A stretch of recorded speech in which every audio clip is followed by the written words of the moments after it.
Assalamualaikum warahmatullahi wabarakatuh.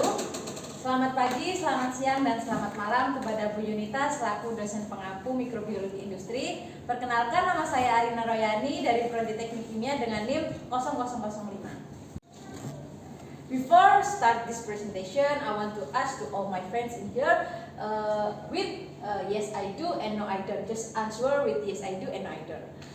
Number one, do you guys agree that Indonesian have a lot of traditional food?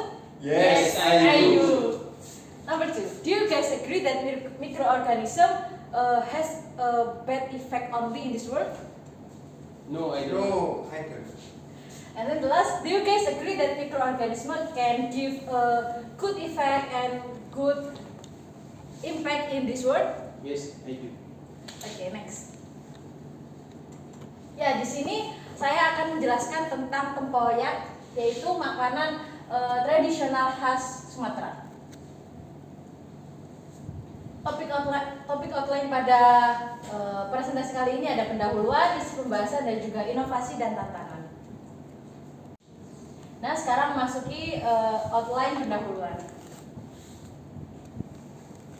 Latar belakangnya yaitu banyak sekali produk makanan khas Indonesia yang berasal dari fermentasi atau bantuan dari mikroorganisme.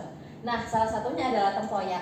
Tempoyak ini merupakan makanan tradisional suku Melayu yang berasal dari hasil fermentasi daging buah durian yang melibatkan bakteri asam laktat dalam proses pembuatannya.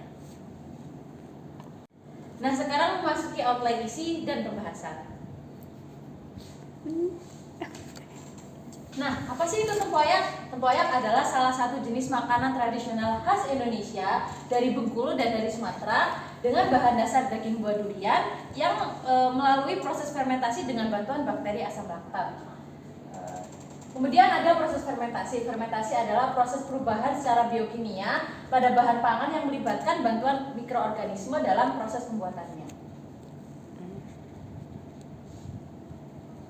Nah, di sini saya akan menjelaskan tentang proses pembuatan dari tempoyak. Yang pertama ada proses fermentasi spontan dan juga fermentasi dengan penambahan starter atau ragi.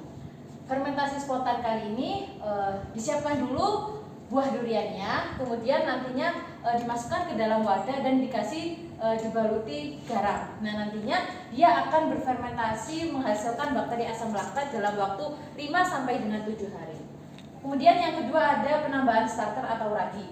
Yang pertama disiapkan dulu buah duriannya dan dibalut dengan garam, kemudian dikasih ragi yaitu dengan bantuan bakteri Pediococcus acidireacteri. Nah, dengan penambahan starter atau ragi ini proses fermentasi jadi lebih cepat, menghasilkan bakteri asam laktat, tidak perlu membutuhkan hari yang sangat lama. Nah, bakteri yang berperan pada makanan tempoyak ini yang terlibat dalam proses fermentasinya antara lain ada Pediococcus acidireactisi, kemudian ada Lactobacillus plantarum, Lactobacillus curvatus, dan Lactobacillus mesenteroides. Nah, yang sangat berperan yaitu Pediococcus acidireactisi. Nah, ini merupakan bakteri Pediococcus acidireactisi yang mampu menghasilkan bakteri asam laktat dengan jangka waktu hari yang lebih cepat daripada fermentasi secara spontan. Nah, ini adalah reaksi kimia proses pembuatan tempoyak. Nah, di sini ada glukosa dan asam pirufat. Glukosa dan asam pirufat ini merupakan kandungan asli dari daging buah durian.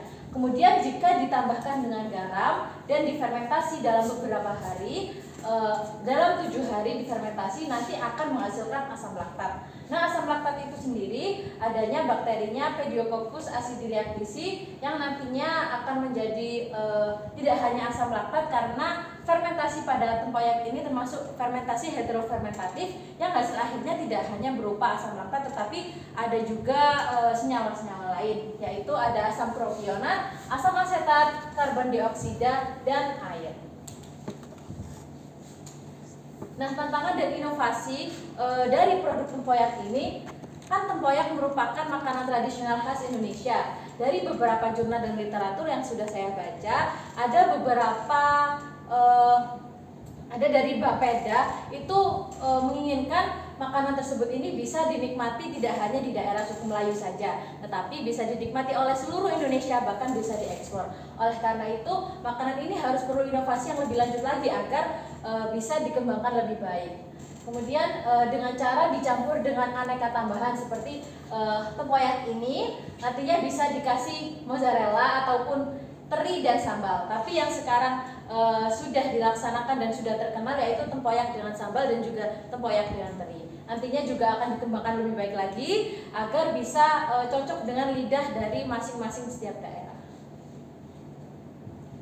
Sekian presentasi dari saya. Terima kasih. Wassalamualaikum warahmatullahi wabarakatuh.